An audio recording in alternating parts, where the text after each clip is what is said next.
Sir ಮೇಲೆ ಬರ್ರಿ.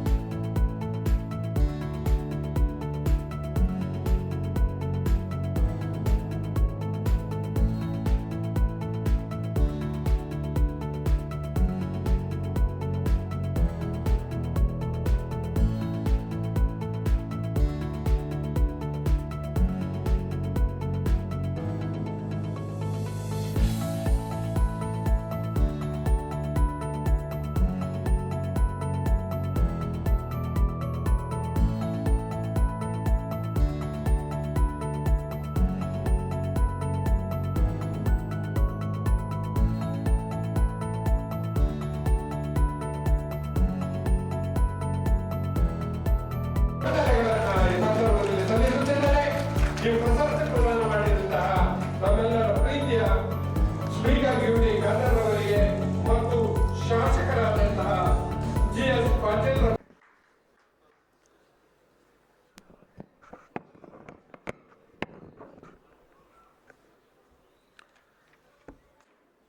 ಸಾಹಿತ್ಯ ಕ್ಷೇತ್ರದಲ್ಲಿ ತನ್ನದೇ ಕೊಡುಗೆ ಕೊಟ್ಟಂತಹ ಕರ್ನಾಟಕ ಮುಸ್ಲಿಂ ಲೇಖಕ ಸಂಘದ ವತಿಯಿಂದ ಏರ್ಪಡಿಸಲ್ಪಟ್ಟಂತಹ 2020 ಸಾಲಿನ ರಾಜ್ಯ ಮಟ್ಟದ ಮುಸ್ಲಿಂ ಸಾಹಿತ್ಯ ಪ್ರಶಸ್ತಿಯ ಪ್ರದಾನ ಸಮಾರಂಭ ಹಾಗೂ ಕನ್ನಡ ಮತ್ತು ಉರ್ದು ಕವಿಗೋಷ್ಠಿಯ ಈ ಒಂದು ಅರ್ಥಪೂರ್ಣ ಕಾರ್ಯಕ್ರಮದ ಸಭಾವೇದಿಕೆಯಲ್ಲಿ ಉಪಸ್ಥಿತವಂತಹ ನಮಗೆ ಗೌರವಿತರು, ನಮಗೆ ಹಿರಿಯರು ಹಾಗೂ ಬಹುಶಃ ಈ ಒಂದು ಪ್ರದೇಶದ ಜನಪ್ರಿಯ ಶಾಸಕರಾಗಿರುವಂತಹ ಗೌರವಾನ್ವಿತ GS ಪಾಟೀಲ್ರವರೇ, ಕಾರ್ಯಕ್ರಮದ ಕೇಂದ್ರ ಬಿಂದು ಕರ್ನಾಟಕ ಮುಸ್ಲಿಂ ಲೇಖಕ ಸಂಘ ವತಿಯಿಂದ ಕೊಡಲ್ಪಡುವಂಥ ಮುಸ್ಲಿಂ ಸಾಹಿತ್ಯ ಪ್ರಶಸ್ತಿ ಪಡೆದಂತಹ ನಮ್ಮೆಲ್ಲರ ಗೌರವಿತರಾಗಿರುವಂತಹ ಡಾಕ್ಟರ್ IG ಮಾಗೇರವರೇ, ವೇದಿಕೆ ಮೇಲೆ ಉಪಸ್ಥಿತವಂತಹ ಅವರ ಪತ್ನಿ ಆಗಿರುವಂತಹ ಡಾಕ್ಟರ್ ಫರೀದಾ ಬೇಗಂ ಅವರೇ, ವೇದಿಕೆ ಮೇಲೆ ಉಪಸ್ಥಿತರುವಂತಹ ಇವತ್ತಿನ ಸಮಾರಂಭದ ಅಧ್ಯಕ್ಷ ಸ್ಥಾನ ವಹಿಸಿದಂತಹ ಕರ್ನಾಟಕ ರಾಜ್ಯ ಬ್ಯಾರಿ ಸಾಹಿತ್ಯ ಅಕಾಡೆಮಿಯ ಅಧ್ಯಕ್ಷರಾದಂತಹ ಮತ್ತು ಕನ್ನಡ ಮುಸ್ಲಿಂ ಲೇಖಕ ಸಂಘದ ಅಧ್ಯಕ್ಷ ಅಂತ ಉಮರ್ UH ರವರೇ, ಅದೇ ರೀತಿ ಬಹುಶಃ ಇವತ್ತಿನ ನಮ್ಮ ಮ್ಯಾಗೇರಿಯವರ ಗುರುಗಳಾಗಿರುವಂತಹ ಕೆಂಚ ಹಿರಿಯರಾಗಿರುವಂತಹ ಕೆಂಚ ರೆಡ್ಡಿರವರೇ, ವೇದಿಕೆ ಮೇಲೆ ಉಪಸ್ಥಿತವಂತಹ ಇವತ್ತಿನ ಕನ್ನಡ ಮತ್ತು ಉರ್ದು ಕವಿಗೋಷ್ಠಿಯ ಆ ಸಾಹಿತಿಗಳಾಗಿರುವಂತಹ AS ಮಹಾಂದಾರ್ ಅವರೇ, ಡಾಕ್ಟರ್ ಹಸೀನಾ H ಖಾದ್ರಿ ಅವರೇ, ಶಿಲ್ಪಾ ಮ್ಯಾಗೇರಿ ಅವರೇ, ಮೊಹಮ್ಮದ್ ಅರ್ಷದ್ ಹಿಲಾಲ್ ಅವರೇ, ಮುರ್ತಜಾ ಬೇಗಂ ಕೊಡಗಲಿಲ್ ಅವರೇ, ಅನ್ವರ್ ಅಹಮದ್ ರವರೇ, ಕಾಜಿ ಶಬೀರ್ ಅಹಮದ್ ತಬೀರ್ ಮನ್ಸೂರ್ ಅವರೇ, ಅದೇ ರೀತಿ ಈ ಕಾರ್ಯಕ್ರಮದಲ್ಲಿ ಉಪಸ್ಥಿತ ಹಸನಾಬಾದ್ ತಡಿಗಾರ್ ಅವರೇ, BA ಕೆಂಚರೆಡ್ಡಿ ಅವರೇ, AP ಗಾನಗಾರ್ ಅವರೇ, ಇನ್ನಿತರ ಎಲ್ಲ ನಮ್ಮ ಹಿರಿಯ ಸಾಹಿತಿಗಳೇ, ನನ್ನ ಮುಂದಿರುವ ನಮ್ಮೆಲ್ಲ ಗುರು ಹಿರಿಯರೇ, ಸೋದರರೇ, ಆತ್ಮ ಮಿತ್ರರೇ, ಸಾಮಾಜಿಕವಾಗಿಯೂ ಶೈಕ್ಷಣಿಕವಾಗಿಯೂ ಧಾರ್ಮಿಕವಾಗಿಯೂ ಸಾಂಸ್ಕೃತಿಕವಾಗಿಯೂ ಕ್ರೀಡಾ ಚಟುವಟಿಕೆಗಳಲ್ಲಿ ತನ್ನದೇ ಸೇವೆಯನ್ನು ಸಮಾಜಕ್ಕೆ ಅರ್ಪಿಸುತ್ತಾ ಎಲ್ಲ ಇವತ್ತಿನ ಬಂದಂಥ ಗಣ್ಯ ಅತಿಥಿ ವರ್ಗದವರೇ ಮತ್ತು ಸನ್ಮಿತ್ರರೇ, ಅದೇ ರೀತಿ IG ಕಾಗೇರಿಯವರ ಅಭಿಮಾನಿ ಸನ್ಮಿತ್ರರೇ, ಅತ್ಯಂತ ಸಂತೋಷವಾಗ್ತಿದೆ ಇವತ್ತಿನ ಈ ಒಂದು ಕಾರ್ಯಕ್ರಮದಲ್ಲಿ ಭಾಗವಹಿಸಲಿಕ್ಕೆ.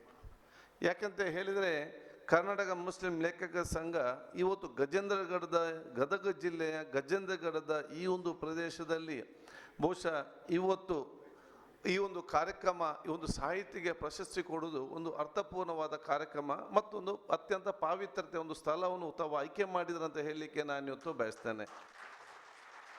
ಯಾಕಂತ ಹೇಳಿದರೆ ನಾನು ಯಾವಾಗಲೂ ಹೇಳ್ತಾ ಇರ್ತೇನೆ, ಗಜೇಂದ್ರಗಢ ಈ ಒಂದು ಪ್ರದೇಶ ಅದು ಒಂದು ಉತ್ತಮವಾದ ಕರ್ನಾಟಕ ರಾಜ್ಯದೊಂದು ಭೌಗೋಳಿಕವಾಗಿ ಒಂದು ಗೌರವವಂತ ಪ್ರದೇಶ ಮಾತ್ರ, ಜೊತೆಯಲ್ಲಿ ಅದು ಸಾಹಿತ್ಯ ಕ್ಷೇತ್ರದ ಹೃದಯ ಭಾಗ ಯಾವುದು ಅಂತ ಹೇಳಿದರೆ ಅದು ಬಹುಶಃ ನನಗೆ ಈ ಒಂದು ಗದಗ ಅಂತ ಹೇಳಲಿಕ್ಕೆ ನಾನು ಇವತ್ತು ಇಚ್ಛಿಸ್ತೇನೆ. ಬಹುಶಃ ನಮಗೆ ನಿಮ್ಮೆಲ್ಲ ಗೊತ್ತಿದ್ದ ಹಾಗೆ ಕನ್ನಡ ಸಾಹಿತ್ಯಕ್ಕೆ ವಿಶೇಷವಾದ ಮೆರುಗು ಕೊಟ್ಟಂಥ ಈ ಒಂದು ಪ್ರದೇಶ ಇವತ್ತಾಗಿದ್ದು, ಕರ್ನಾಟಕ ಬಹುಶಃ ಮೈಸೂರು ರಾಜ್ಯವನ್ನು ಕರ್ನಾಟಕ ನಾಮಕರಣ ಮಾಡುವ ಸಂದರ್ಭದಲ್ಲಿ, ಅದು ಏಕೀಕರಣ ಮಾಡುವ ಸಂದರ್ಭದಲ್ಲಿ ಕನ್ನಡ ಸಾಹಿತಿಗಳ ಮತ್ತು ಕನ್ನಡ ಈ ಒಂದು ಪ್ರದೇಶದ ಕೊಟ್ಟಂಥ ಕೊಡುಗೆ ಅದು ಬಹುಶಃ ನಮಗೆ ಜೀವಂತವಾದ ಸಾಕ್ಷಿ ಅಂತ ನಾನು ಹೇಳಲಿಕ್ಕೆ ನಾನು ಇವತ್ತು ಬಯಸುವಂಥದ್ದು. ಆದ ಕಾರಣ ಬಹುಶಃ ಇವತ್ತು ಈ ಒಂದು ಪ್ರದೇಶ ಇಲ್ಲಿ ಹಮ್ಮಿಕೊಳ್ಳುವ ಮೂಲಕ ಈಗ ತಾವು ಹೇಳಿದಾಗೆ ಬಹುಶಃ ಇವತ್ತು ಮಂಗಳೂರು ಒಂದು ಕೇರಳದ ಗಡಿಯ ಭಾಗವಂಥ ಮಂಗಳೂರು ಜಿಲ್ಲೆ, ಗಜೇಂದ್ರಗಡ ಈ ಬಗ್ಗೆ ಒಂದು ಕರ್ನಾಟಕದ ಉದ್ದದಲ್ಲಿ ಇನ್ನೊಂದು ಜಿಲ್ಲೆ ಈ ಒಂದು ರೀತಿಯ ಸಂಘ ಸಂಸ್ಥೆಗಳು ಈ ರೀತಿಯ ಒಂದು ಕಾರ್ಯಕ್ರಮವನ್ನು ಇಲ್ಲಿ ಹಮ್ಮಿಕೊಂಡಂಥ ಸಂದರ್ಭದಲ್ಲಿ ಇದು ಕರ್ನಾಟಕದ ಒಂದು ಏಕತೆಗೆ, ಕರ್ನಾಟಕದ ಒಂದು ಒಮ್ಮತಕ್ಕೆ ಮತ್ತು ಕರ್ನಾಟಕದ ಅಭಿವೃದ್ಧಿಗೆ ಒಂದು ಪೂರಕವಾಗುವಂಥ ಪರೋಕ್ಷವಾಗಿ ಸಹಕಾರ ಕೊಡುವಂಥ ಕಾರ್ಯಕ್ರಮ ಕೂಡ ಇವತ್ತು ಆಗಿದೆ ಅಂತ ಹೇಳಲಿಕ್ಕೆ ನಾನು ಇವತ್ತು ಬಯಸ್ತೇನೆ. ಅದೇ ರೀತಿಯಲ್ಲಿ ಬಹುಶಃ ಕರ್ನಾಟಕ ಮುಸ್ಲಿಂ ಲೇಖಕ ಸಂಘ ಎಲ್ಲ ಭಾಷೆ ಮತ್ತು ಎಲ್ಲ ಧರ್ಮದಲ್ಲಿ ಅದರದ್ದು ಸಾಹಿತ್ಯಗಳಿದೆ, ಅದರದ್ದು ಇತಿಹಾಸ ಇದೆ, ಅದರದ್ದು ಕಲೆ ಇದೆ, ಅದೊಂದು ಸಂಸ್ಕೃತಿ ಇದೆ, ಅದೊಂದು ಪರಂಪರೆ ಇದೆ. ಇದೆಲ್ಲ ಕೂಡ ಬೆಳೆದುಕೊಂಡಾಗ ಅದು ಕನ್ನಡ ಮತ್ತು ಭಾರತ ಬಹುಶಃ ನಾವೆಲ್ಲ ಕೂಡ ಸೇರಿತ್ತು ಬರುವಂಥ ವಿಚಾರ ಇವತ್ತು ಆಗ್ತದೆ. ಒಂದು ಸಮಾಜದ ಒಂದು ಏಕತೆ ಕರ್ನಾಟಕ ಮತ್ತು ಬಲಿಷ್ಠವಾದ ಭಾರತ ನಿರ್ಮಾಣ ಮಾಡಬೇಕಾದ್ರೆ ಈ ಎಲ್ಲ ಸಂಘ ಸಂಸ್ಥೆಗಳು ಮತ್ತು ಎಲ್ಲ ಧರ್ಮ ಅವರವರು ಇರುವಂಥ ಸಂಸ್ಕೃತಿ ಪರಂಪರೆಯನ್ನು ಜೀವಂತವಾಗಿರಿಸಿಕೊಂಡು ಯುವಜನಾಂಗ ಸತ್ವಾಗಿ ಬೆಳೆಸಿಕೊಂಡು ಪರಸ್ಪರ ಕೈ ಜೋಡಿಸಿದಾಗ ಭವಿಷ್ಯದಲ್ಲೂ ಕೂಡ ಸಮಾಜ ಮತ್ತು ದೇಶಕ್ಕೆ ಪೂರಕವಾಗುವಂಥ ಕಾರ್ಯಕ್ರಮ ಇವತ್ತು ಆಗುವಂಥದ್ದು. ಆದ ಕಾರಣ ಬಹುಶಃ ಇವತ್ತು ಎಲ್ಲ ಸಾಹಿತ್ಯದಲ್ಲಿ ಇವತ್ತು ಗುರುತಿಸ್ಪಡುವಂಥ ಕಷ್ಟ ಆಗುವ ಸಂದರ್ಭದಲ್ಲಿ ಈ ರೀತಿಯ ಒಂದು ಸಂಘ ಸಂಸ್ಥೆಯನ್ನು ಕಟ್ಟಿಕೊಂಡು ಅವರವರಿರುವಂತಹ ಆ ಕಲೆ ಸಂಸ್ಕೃತಿ ಪರಂಪರೆ ಏನಿದೆಯಾ ಅದರಲ್ಲಿ ಬಹುಶಃ ಇವತ್ತು ತನ್ನನ್ನು ತಾನು ಯಾರು ತೊಡಗಿಸಿಕೊಳ್ತಾರ ಅಂಥ ಸಾಹಿತ್ಯಗಳನ್ನು ಗುರುತಿಸಿಕೊಳ್ಳಿಕ್ಕೆ ತಾವೇನು ಇವತ್ತು ಅವತ್ತಿನ ಕಾಲದಲ್ಲಿ ಈ ಒಂದು ಸಂಸ್ಥೆಯನ್ನು ಪ್ರಾರಂಭ ಮಾಡಿ ಅದರ ಮುಖಾಂತರ ಈ ಒಂದು ಕಾರ್ಯಕ್ರಮ ಮಾಡಲಿಕ್ಕೆ ಕೊಡ್ತಿದ್ದೀರಾ, ಇದು ಬಹುಶಃ ಭಾಳಷ್ಟು ಕನ್ನಡಕ್ಕೆ ಕೊಟ್ಟಂಥ ದೊಡ್ಡ ಕೊಡುಗೆಗೆ ಇದರಿಂದಾಗಿ ಕನ್ನಡ ಸಾಹಿತಿಗಳು ಹೆಚ್ಚು ಹೆಚ್ಚಾಗುವಂಥ ಪರಿಸ್ಥಿತಿ ಆಗಿದೆ ಅಂತ ಹೇಳಲಿಕ್ಕೆ ನಾನು ಇಚ್ಛಿಸ್ತೇನೆ. ಆದ ಕಾರಣ ನಾವೆಲ್ಲರೂ ಕೂಡ ವಿದ್ಯಾರ್ಥಿಗಳಿಗೆ ಶಿಕ್ಷಣ ಕೊಡೋ ಜೊತೆಯಲ್ಲಿ ಸಾಹಿತ್ಯ ಕ್ಷೇತ್ರದಲ್ಲಿ ಕೂಡ ಇವತ್ತು ಆಸಕ್ತಿ ಬರೋದು ಮೂಡಿಸುವಂಥ ಜವಾಬ್ದಾರಿ ಇವತ್ತು ಪ್ರತಿಯೊಬ್ಬರಿಗೂ ಕೂಡ ಇವತ್ತಿದೆ. ಅದಕ್ಕೆ ಪೂರಕವಾಗಿ ಇವತ್ತು ಈ ಕಾರ್ಯಕ್ರಮ ಇವತ್ತು ನಡೀತಾ ಇದೆ. ಸಾಹಿತಿಗಳಿಗೆ ವಿಶೇಷವಾದ ಶಕ್ತಿ ಇದೆ. ಅದು ಯಾವುದೇ ಒಂದು ಹೋರಾಟ ಇರಲಿ, ಯಾವುದೇ ಒಂದು ವಿಚಾರಗಳಿದೆ, ಇದೆಲ್ಲ ಕೂಡ ಸಾಹಿತ್ಯಗಳಿಂದಲೇ ಇದು ಕ್ರಾಂತಿಯಾಗಿ ಇವತ್ತು ಬಂದಂಥ ವಿಚಾರ ನಾವು ಅರ್ಥ ಮಾಡಿಕೊ. ಸಾಹಿತ್ಯಕ್ಕೆ ವಿಶೇಷ ಶಕ್ತಿ ಇದೆ. ಅದಕ್ಕಾಗಿ ನಾನು ಯಾವಾಗಲೂ ಮಾತು ಹೇಳ್ತಾ ಇರ್ತೇನೆ, ಸಾಹಿತ್ಯ ಅಂತ ಹೇಗೆ ಹೇಳಿದರೆ ಅದು ನಮ್ಮ ಮನೆಯಲ್ಲಿ ಒಂದು ಕಿಟಕಿ ಥರ.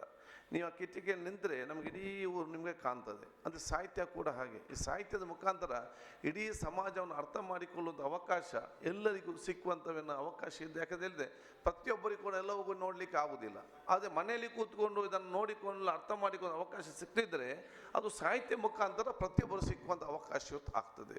ಅದಕ್ಕಾಗಿ ಇವತ್ತು ಅತ್ಯಂತ ಸತ್ಪ್ರಜೆಯ ಯುವ ಜನಾಂಗವನ್ನು ನಿರ್ಮಾಣ ಮಾಡಬೇಕಾದಲ್ಲಿ ಸಾಹಿತ್ಯದಲ್ಲಿ ಕೂಡ ಯುವಕರು ಮತ್ತು ವಿದ್ಯಾರ್ಥಿಗಳನ್ನು ತೊಡಗಿಸಿಕೊಳ್ಳುವಂಥ ಜವಾಬ್ದಾರಿ ಅದು ಪ್ರತಿಯೊಬ್ಬರು ಕೂಡ ಜವಾಬ್ದಾರಿ ಆಗಬೇಕು. ಅದರಲ್ಲಿ ಹೆತ್ತವರ ಜವಾಬ್ದಾರಿ ಕೂಡ ಹೆಚ್ಚಿನ ಅಂಶದಲ್ಲಿ ಆಗಬೇಕಂತ ಹೇಳಲಿಕ್ಕೆ ನಾನು ಇವತ್ತು ಬಯಸ್ತೇನೆ. ಯಾಕೆಂದರೆ ಇವತ್ತು ಬಹುಶಃ ಭಾಳಷ್ಟು ಸಾಹಿತಿಗಳು ಇವತ್ತು ಬಂದಿದ್ದಾರೆ. ಅವರು ಬಹುಶಃ ಅವರು ನಿಮ್ಮ ಕವಿಗೋಷ್ಠಿ ಕೇಳಿದಾಗ ಇದೆಲ್ಲ ಕೂಡ ಸಮಾಜ ಒಗ್ಗೂಡಿಸುವಂತಹ, ಸಮಾಜವನ್ನು ಪ್ರೀತಿಸಿ ಬಾಲಿಸುವಂತಹ ಬಲಿಷ್ಠವಾದ ಭಾರತಕ್ಕೆ ನಿರ್ಮಾಣ ಮಾಡಬೇಕಾಗಿ ಅವರು ಆಲೋಚನೆ ಮಾಡಿ ಮಾಡಿ ಮಾಡಿ ಬರೆದು ಅದನ್ನು ಭಾಳ ಸಂತೋಷದಿಂದ ಎಲ್ಲ ಕಡೆ ಹಾಡಿಕೊಂಡು ದೊಡ್ಡ ಮಟ್ಟದ ಪ್ರೇರಣೆ ಮತ್ತು ಪ್ರೋತ್ಸಾಹದ ಕಾರ್ಯಕ್ರಮವಾಗಿ ಇವತ್ತು ಹಮ್ಮಿಕೊಂಡು ಇವತ್ತು ಬರ್ತಾರೆ. ಅದಕ್ಕಾಗಿ ಹೆತ್ತವರಿದ್ದಾರೆ ಹೆಚ್ಚಿನ ಸಂಖ್ಯೆಯಲ್ಲಿ. ಅದಕ್ಕಾಗಿ ನಾನು ಬಹುಶಃ ನಮ್ಮ ವಿಧಾನಸೌಧದಲ್ಲಿ ಪ್ರಪ್ರಥಮ ಬಾರಿಗೆ ಇವತ್ತು ಆ ಒಂದು ಪುಸ್ತಕ ಮೇಳವನ್ನು ಇವತ್ತು ಆಚರಿಸುವಂಥ ಅವಕಾಶ ನಾವು ಇವತ್ತು ಯಾಕೆ ಒಂದು ಇವತ್ತು ಓದುಗರ ಸಂಖ್ಯೆ ಕಡಿಮೆ, ಇನ್ನು ಬರೆಯೋರು ಅದಕ್ಕಿಂತ ಕಡಿಮೆ, ಇದಕ್ಕೆ ಪ್ರೋತ್ಸಾಹ ಕೊಡೋದು ಇದಕ್ಕಿಂತಲೂ ಕಡಿಮೆ. ಈ ಒಂದು ಕಷ್ಟಕಾಲದ ಪರಿಸ್ಥಿತಿಯಲ್ಲಿ ನಾವು ಇವತ್ತೆಲ್ಲ ಸಾಹಿತಿಗಳು ಇವತ್ತಿದ್ದಾರೆ. ಆದ ಕಾರಣ ಈ ಸಮಾಜದ ಪ್ರತಿಯೊಬ್ಬ ವರ್ಗದವರು ಪ್ರತಿಯೊಬ್ಬರು ಕೂಡ ಮುಂದೆ ನಿಂತು ನಾವು ಸಾಹಿತ್ಯಕ್ಕೆ ಏನಾದರೂ ಪ್ರೋತ್ಸಾಹ ಕೊಟ್ಟರೆ ಅದು ಪರೋಕ್ಷವಾಗಿ ಸಹಕಾರಕ್ಕೆ ಅದರ ಪ್ರಯೋಜನ ಆಗುವಂಥ ಕೆಲಸ ಇವತ್ತು ಆಗ್ತದೆ ಎಂಬ ಮನೋಭಾವನೆ ಎಲ್ಲರಿಗೂ ಕೂಡ ಇವತ್ತು ಬರಬೇಕು. ನಾನು ಬಹುಶಃ ವಿಧಾನಸೌಧದಲ್ಲಿ ಪ್ರಪ್ರಥಮ ಭಾಗ ಆಚರಿಸಿದಾಗೆಲ್ಲ ಆಶ್ಚರ್ಯಪಡಿಸಿದ್ದು ಅದೆಂಥ ಲೆಜಿಸ್ಲೇಟಿವ್ ಕನ್ನಡ ಸಾಹಿತ್ಯ ಇದು ಪುಸ್ತಕದ ಮೇಲೆ ಅವನು ಇಲ್ಲಿ ಆಚರಣೆ ಮಾಡೋದು ಅಂತೇಳಿ. ಬಹುಶಃ ಅಲ್ಲಿ ನಾವು ಮಾಡಿದ ನಂತರ ಎಷ್ಟೋ ಪ್ರಕಾಶಕ ಪುಸ್ತಕ ಬರೋ ಸಾಹಿತ್ಯಗಳು ಹೇಳಿದರು.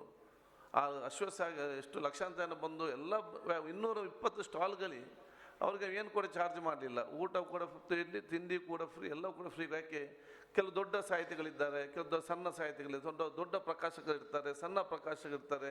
ದೊಡ್ಡ ರೀತಿಯ ಊಟ ತಂದಾಗ ಇವರು ಬಹುಶಃ ಸಣ್ಣ ಅದು ಒಂದೇ ಸಾಮಾನ್ಯತೆಯಿಂದಾಗಿ ಯಾರಿಗೂ ಊಟ ತರಲಿಕ್ಕೆ ನಾವೇ ಒಂದೇ ರೀತಿಯ ಊಟ ಎಲ್ಲರಿಗೂ ಕೂಡ ಅಲ್ಲಿ ಕೊಡುವಂಥ ಒಂದು ವಾತಾವರಣ ನಿರ್ಮಾಣ ಸಮಾನತೆ ತರುವಂಥ ಅವಕಾಶ ಆಯಿತು. ಭಾಳಷ್ಟು ನನಗೆ ಸಾಹಿತಿಗಳು ಸಿಕ್ಕಿದ್ರು. ಅವರು ಬ್ಯಾಗನ್ನು ಹಾಕಿಕೊಂಡು ಅವರ ಶಾಪೇ ಇಲ್ಲ ಅವರಿಗೆ. ಅವ್ರು ಬೆಳಿಗ್ಗೆ ತನಕ ಕೆಲಸ ಮಾಡಿ ಸಂಜೆ 8 ಬಂದು ಅಲ್ಲಿ 200-300 ಬುಕ್ ಮಾರಿದ್ದಾರೆ. ಅದರಿಂದ ಭಾಳ ಸಾಹಿತಿಗಳು ನನಗೆ ಮೆಸೇಜ್ ಮಾಡಿ ಫೋನ್ ಮಾಡಿದರು, ನಾವು ಈ ವರ್ಷ ನಮಗೆ ಪುಸ್ತಕನೇ ನಾವು ಬರೆದದು ಸೇಲ್ ಆಗಿರಲಿಲ್ಲ, ಭಾಳ ಕಷ್ಟದಲ್ಲಿ ಪರಿಸ್ಥಿತಿ ನಾವಿದ್ದೆವು. ಇವತ್ತು ಈ ಒಂದು ಅವಕಾಶ ಮಾಡಿ ಕೊಟ್ಟ ಕಾರಣ ನಮಗೆಲ್ಲೋ ಕೂಡ ಇವತ್ತು ಭಾಳಷ್ಟು ಎಲ್ಲ ಪ್ರಕಾಶಕರಿಗೆ ಕೂಡ ಇವತ್ತು ಸೇಲ್ ಆಗಿದೆ, ಸಾಹಿತಿಗಳು ಬರೆದ ಕೂಡ ಅವ್ರಿಗೆ ಕೂಡ ಇವತ್ತು ಪ್ರಯೋಜನ ಆಗಿದೆ, ಅವ್ರಿಗೆ ಹೊಸ ಹೊಸ ಪುಸ್ತಕಗಳಿಗೆ ಪ್ರೇರಣೆ ಆಗಿದೆ. ಎಲ್ಲಕ್ಕಿಂತ ಜಾಸ್ತಿ ಎಷ್ಟೋ ಯುವ ಜನಾಂಗ ನಾವೆನಿಸಿದ್ದೇವೆ ಆಸಕ್ತಿ ಕಡಿಮೆ ಇದೆ ಅಂತೇಳಿ, ಎಷ್ಟೋ ವಿದ್ಯಾರ್ಥಿಗಳು ಅವ್ರು ಹೆತ್ತವ್ರು ಬಂದು ಪುಸ್ತಕ ಎಲ್ಲ ಪ್ರತಿಯೊಂದು ಅಂಗಡಿಗಳಲ್ಲೂ ಕೂಡ ಇದು ಪುಸ್ತಕ ಖರೀದಿಸುವಂಥ ಕೆಲಸ ಇರ್ತಾಯಿ. ಅದೇನು ತೋರಿಸಿ ಅಂತ ಹೇಳಿದರೆ, ನಾವು ಸಮಾಜ ಅವರಿಗೆ ಅವಕಾಶ ಮಾಡಿ ಕೊಟ್ಟಾಗ ಅದನ್ನು ಸ್ವೀಕರಿಸಲು ಯುವ ಜನಾಂಗ ಮತ್ತು ವಿದ್ಯಾರ್ಥಿ ಸಮುದಾಯ ಇವತ್ತು ಕೂಡ ತಯಾರಾಗಿ ಇದ್ದಾರೆ ಅಂತ ತೋರಿಸುವಂಥ ದೊಡ್ಡ ಮಟ್ಟದ ಸಂದೇಶ ಅವತ್ತು ನಮ್ಗೆ ಕೊಟ್ಟೊಂದು ವಿಚಾರ ಇವತ್ತಾಯಿತು. ಇದಕ್ಕೆಲ್ಲ ಪೂರಕವಾಗಬೇಕಾದ್ರೆ ಹೆತ್ತವರ ಸಂಪೂರ್ಣವಾದ ಸಹಕಾರ ಅತಿ ನಮಗೆ ಅತ್ಯಗತ್ಯ. ನಮ್ಮ ಮಕ್ಕಳಿಗೆ ನಾವೆಲ್ಲ ಶಿಕ್ಷಣ ಕೊಡೋ ಜೊತೆಯಲ್ಲಿ ಸಾಹಿತ್ಯದ ಆಸಕ್ತಿ ಕೂಡ ಬೆಳೆಸಿಕೊಂಡು ಬರಬೇಕು. ಸಾಹಿತ್ಯಗಳಿಂದ ಅವ್ರು ಬರೀ ಕವಿಗಳಾಗಬೇಕಂತ ಅಲ್ಲ, ಅವನೊಬ್ಬ ಅತ್ಯಂತ ಸತ್ಪ್ರಜಾಗಿರಬೇಕಾದ್ರೆ, ಅವನು ಸಮಾಜ ಎಲ್ಲ ಆಗೋಗಲು ಅತ್ಯಂತ ಯಶಸ್ವಿಯಾಗಿ ಅವನು ಮುಂದೆ ಬರಬೇಕಾದ್ರೆ, ಅವನು ಇಂಜಿನಿಯರ್ ಆಗಿ, ಅಡ್ವೊಕೇಟ್ ಆಗಲಿ, ಪೊಲೀಸರ ಆಫೀಸಲ್ಲಿ ಏನೇ ಬೇಕಾದರೂ ಆಗಲಿ, ಅವನ ಕೆಲಸದಲ್ಲಿ ಅವನು ಪ್ರೀತಿಯಿಂದ, ಮಾನವೀಯತೆಯಿಂದ ಮತ್ತು ಯಶಸ್ವಿ ಆಗೋ ಅವಕಾಶ ಮಾಡಿ ಕೊಡಬೇಕಾದ್ರೆ ಅವನಿಗೆ ಸ್ವಲ್ಪ ಮಟ್ಟದ ಸಾಹಿತ್ಯ ಕ್ಷೇತ್ರದ ಕುರಿತು ಅರಿಸಿಕೊಳ್ಳೋದು ಪ್ರತಿಯೊಂದು ಹೆತ್ತವರು ಇವತ್ತು ಜವಾಬ್ದಾರಿ ಇವತ್ತು ಆಗಿದೆ. ನಾನು ಬಹುಶಃ ನನಗೆ ಎಲ್ಲಿ ಗೊತ್ತಿಲ್ಲ, ನಮ್ಮ ಮಂಗಳೂರಲ್ಲಿ ಕಡೆ ನಾನೆಲ್ಲ ನೋಡ್ತಾ ಇದ್ದೇನೆ, ನಮ್ಮ ಮಂಗಳೂರು ಮತ್ತು ಬೆಂಗಳೂರು ಈ ಪೇಟೆ ಸಿಟಿ ಏರಿಯಾದಲ್ಲೆಲ್ಲ ತಂದೆ ತಾಯಂದಿರು ಶನಿವಾರ ಆದಿತ್ಯವಾರ ತಮ್ಮ ಮಕ್ಕಳನ್ನು ಕರ್ಕೊಂಡು ಬೀಚಿಗೆ, ಪಾರ್ಕಿಗೆ, ಹೋಟೆಲಿಗೆ, ಐಸ್ ಕ್ರೀಮ್ ತಿನ್ನಲಿಕ್ಕೆ ಎಲ್ಲಿಗೆಲ್ಲ ಕರ್ಕೊಂಡು ಹೋಗ್ತಾರೆ. ತಂದೆ ತಾಯಿ ಮಕ್ಕಳೆಲ್ಲ ಹೋಗ್ತಾರೆ, ಸಂತೋಷ, ಅಲ್ಲಿಗೆಲ್ಲ ಹೋಗಲೇಬೇಕು. ಆದರೆ ಪಕ್ಕದಲ್ಲಿ ಯಾರಾದರೂ ಕನ್ನಡ ಸಾಹಿತ್ಯ ಪರಿಷತ್ನವರು ಅಥವಾ ಇಂಥ ಸಂಘ ಸಂಸ್ಥೆಯೊಂದು ಸಾಹಿತ್ಯದ ಪುಸ್ತಕ ಮೇಲೆ ಮಾಡಿದರೆ ಒಂದು ಮಗು ಇಲ್ಲ, ಒಂದು ತಂದೆ ಇಲ್ಲ, ಒಂದು ತಾಯಿ ಇಲ್ಲ, ಅಲ್ಲಿಗೆ ಕರ್ಕೊಂಡು ಹೋಗೋದೇ ಇಲ್ಲ. ಹೇಗೆ ನಿಮ್ಮ ಮಕ್ಕಳನ್ನು ಈ ಮಾಲಿಗೆಲ್ಲ ಕರ್ಕೊಂಡು ಹೋಗ್ತೀರಿ, ಒಂದು 10 ನಿಮಿಷ ಅಲ್ಲಿ ಕರ್ಕೊಂಡು ನಿಮ್ಗೇನು ಲಾಸ್ ಆಗ್ತದೆ? ಅಲ್ಲಿಗೆ ನೀವು ಬೇಗ ಪಿಕ್ಚರ್ಗೆ ಕರ್ಕೊಂಡು ಹೋಗ್ತೀರಿ, ಇನ್ನಿತರ ಎಕ್ಸಿಬಿಷನ್ಗೆ ಕರ್ಕೊಂಡು ಹೋಗ್ತೀರಿ, ಅದೇ ಒಂದು 10-15 ನಿಮಿಷ ನೀವು ಏನಾದರೂ ನಿಮ್ಮ ಮಕ್ಕಳನ್ನು ಈ ಪುಸ್ತಕ ಮೇಲಕ್ಕೆ ಕರ್ಕೊಂಡು ಹೋದರೆ ಅಲ್ಲಿ ಒಮ್ಮೆ ಮಕ್ಕಳಿಗೆ ಆಸಕ್ತಿ ಬಂದು ಓದಲಿಕ್ಕೆ ಪ್ರಾರಂಭ ಮಾಡಿದರೆ ಮತ್ತು ಅವರೇ ಹೋಗಿ ಅವ್ರಿಗೆ ತಗೊಂಡು ಅವರೇ ಕಲಿತು ಅವ್ರು ಏನೇನೆಲ್ಲ ಆಗುವಂಥ ಅವಕಾಶ ಖಂಡಿತವಾಗಿ ಇವತ್ತು ಆಗ್ತದೆ. ಅದನ್ನು ಹೆತ್ತವರು ಮಕ್ಕಳಿಗೆ ಪ್ರೋತ್ಸಾಹ ಕೊಡೋ ಜವಾಬ್ದಾರಿ ಬಹಳಷ್ಟು ಇವತ್ತು ಇದೆ ಅಂತ ಹೇಳಲಿಕ್ಕೆ